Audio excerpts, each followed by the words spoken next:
වසන්තයේ The Age Good Food Guide 2026 Young Chef of the Year අවසන් 5 දෙනා අතරට ශ්‍රී ලාංකිකයෙකු වන අසේල උදුවර ආරච්චි තේරීපත්ව තිබෙනවා. ඔහු වික්ටෝරියාවේ ජනප්‍රිය Many Little Bar and Dining හි සේවය කරනවා. අසේල උදුවර තම නිවසේ මුළු තැන්ගෙන් ආහාර පිසීමේ කලාව ආරම්භ කර ඇති අතර තමන් බම විසින් සාදන ලද කිරිපත් සහ විවිධ ව්‍යංජන වර්ග ඔහුට ආදර්ශයක් වූ බව සඳහන් කළා.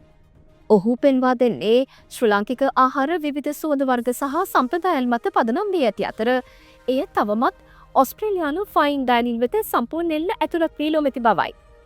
තවද ශ්‍රී ලංකාවට විශාල ආහාර සංස්කෘතියක් තිබෙන අතර එය ලෝකයටම පෙන්වීම ඔහුගේ අරමුණ බවට සඳහන් කළා.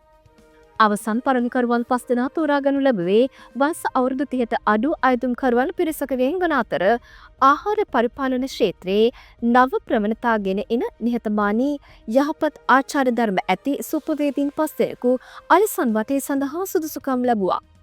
තවද අද දින මෙල්බර්න් ටිම්බරාඩ්හි පැවැත්වෙන විශේෂ රාත්‍රී භෝජන උත්සවයකදී ඔවුන්ගේ විවිධ ආහාර එකතුවක් එකම වේදිකාවකදී ප්‍රදර්ශනය කිරීමටද නියමිතයි.